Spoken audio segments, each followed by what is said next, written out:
Fucking doctor-assisted suicide. That's the whole thing. People keep saying euthanasia. Let's be clear, it's not euthanasia. Euthanasia is the shit Hitler was into. It's bad.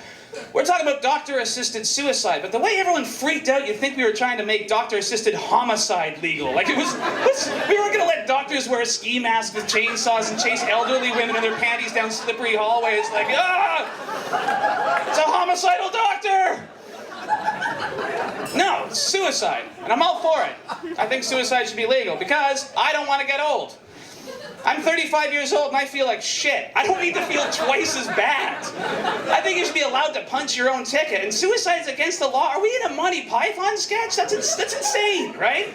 I can't figure out why you're not allowed to punch your own ticket. And then it occurred to me, if you could just, shall we say, end your tenure anytime you wanted to, you know? In a nice, peaceful, pleasant way. Well, that'd be it for the pharmaceutical industry, that'd be it for the adult undergarment industry, that'd be it for the nursing home industry.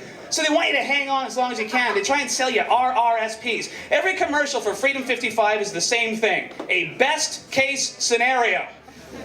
Every Freedom 55 commercial is the same thing. A couple of old, coherent, continent people walking by a lake, talking in a perfectly rational discussion about their wonderful grandchildren, feeding peanuts to the ducks or whatever. Just, it's wonderful to be old. I love being old. I wish I'd been born old. Old.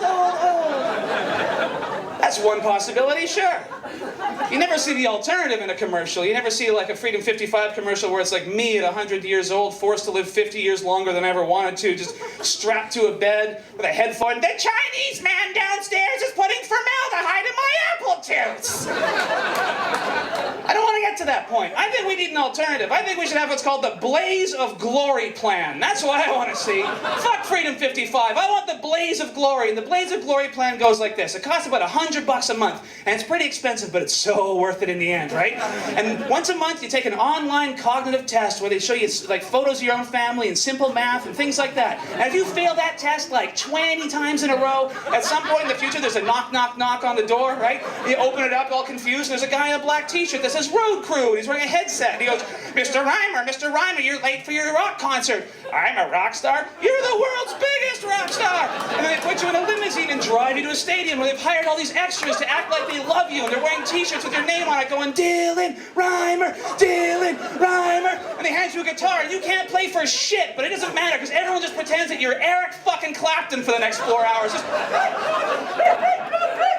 That's the best one, man! I lost my virginity to that song! You play for like 16 encores, you go backstage and do mounds of blow, and they've hired hookers to act like they're your groupies, and they suck your dick and lick your whatever, and then after you've used every penny of your account, they put you in a mock gold Ferrari and drive you off a fucking cliff, alright?